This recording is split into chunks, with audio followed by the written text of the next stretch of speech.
뭔가를 바꾸려 할 때 그런 큰 일을 혼자서 해낼 수 있는 사람은 없다. 그래서 조직이 있고 팀이 있는 거겠지? 우리가 너한테 의지했듯이 너도 우리한테 의지했으면 좋겠다. 우리를 믿어라.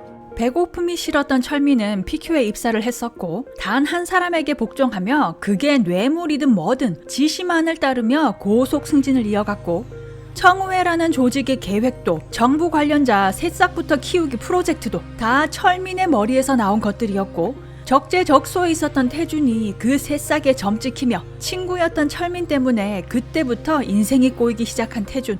태준의 아내는 아버지의 반대에도 불구하고 태준과 결혼을 했었는데 아내의 병이 깊어졌다. 용신의 제안에 철민은 태준의 장인에게 딸의 상태를 알리고 딸의 병원비를 조건으로 비리를 저지르라 압력을 넣었지만 그럼 나한테 빌려간 돈은 갚아야 되겠지? 앞으로 네 와이프 치료비는 뭘로 될 생각이냐? 알고 계셨습니까? 그 제안을 거절했던 태준이었는데 철민까지 나서 태준에게 명주전자 뒤처리를 맡기려 하고 감당 불가한 병원비에 아내의 생명이 위독한데 철민은 또 산조은행을 통해 명주전자의 숨통을 죄이고 그로 인해 극단적인 선택을 한 혜영의 가족을 먼저 발견한 게 바로 철민이었다. 하지만 그는 가족들을 구하지 않은 채 집을 빠져나왔고 혜영의 집을 찾았던 오영에 의해 구해지는 혜영. 장인 때문에 아내를 잃은 분노가 태준을 감싸니 재송건설도 청우회도 모두 엮어보내고만 싶고 근데 진기에게서 듣고야 말았다.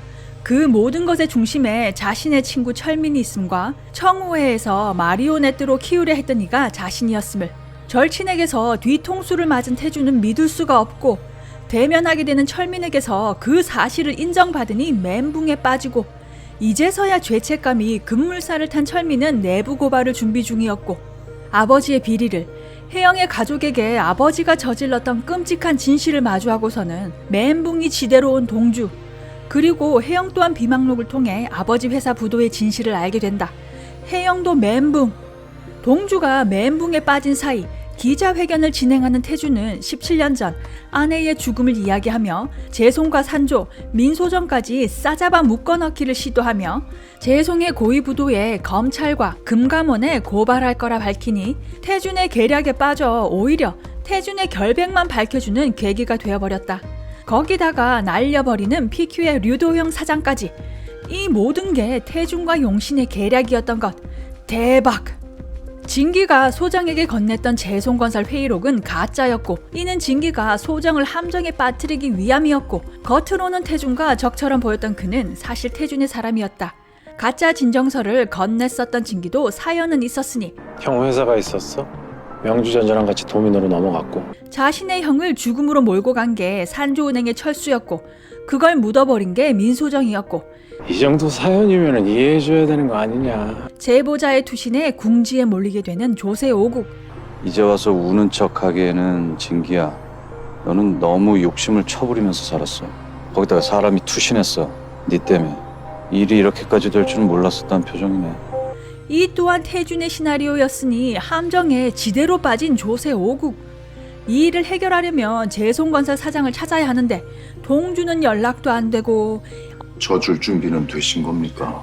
진작에 욕심을 접지 그러셨어요. 어깨에 힘이 빡 들어간 태준은 민 차장에게 그녀의 남편이 모든 죄를 쓰게 하라 압력을 넣고 동주를 찾기는 찾았는데 동주가 아니니 아버지의 억울함을 풀고자 시작했던 이 모든 것이 정반대로 흘러감의 절망이고 혜영에게 아버지를 대신해 사과를 하고 혜영은 동주에게 버티라며 버티는 걸로 갚으라 하고 4년 전 자신이 건넸던 자료가 동주를 지금까지 끌고 온 거라 미안함만 가득하고 장인에게 완벽한 복수를 하는 태준.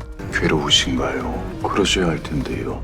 기력 잃지 마세요. 다 망하는 걸 끝까지 지켜보셔야죠. 너무 기다리시지 않게 저도 최선을 다해 노력해 보겠습니다. 동주는 태준을 찾아 아버지의 사고, 그날의 이야기를 전해 듣고 왜 이제 와서 이제와 양심 있는 척 사는 꼴이 같지 않아서 딴 사람 인생은 지옥에 떨어뜨린 주제에 혼자만 다 잊고 사는 게 용서가 안 돼서 비망록을 받아내기 위해 동주를 걸고 넘어졌던 태준. 그 모든 일의 장본인이었던 철민은 8년이나 형을 살고 나왔으면 죄값을 다 받았다며 태준의 세무조사를 걸고 넘어지고 네가 타락한 게 다 나 때문이라고 생각하냐? 아니잖아. 너 처음부터 원했잖아. 평생 누구에게도 고개 숙이지 않을 사다리를 바라고 있었어.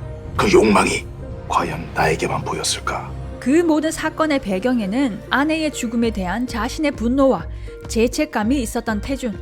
그리고 그 일을 계획했던 철민이 있었고, 복수를 위해 친구의 아들까지 위협할 수 있는 인물이 되어버린 태준이었고, 다음은 우리가 알듯 추격전이 벌어졌고 사고가 났고 녹음본과 비망록만 챙긴 채 철민을 죽도록 놔두었었고, 멘탈이 나간 동주를 절벽으로 몰아가니 감사원 특별조사국에서 나왔습니다. 가짜 제보자의 죽음이 남편을 협박했던 국세청 직원 때문이라 증언을 하고, 거짓 진술 강요에 괴로웠다는 제보자의 SNS까지 동주가 조태구를 협박해 죽음으로 몰았다는 누명까지 쓰게 된다. 그런 거 떠올려 본 적 없어요? 인태준 씨 끝은 과연 어떨지. 다 쥐었다 생각 들지. 당신 끌어내릴 사람 얼마든지 있어. 그렇게 잘 살아오지 않았잖아, 당신.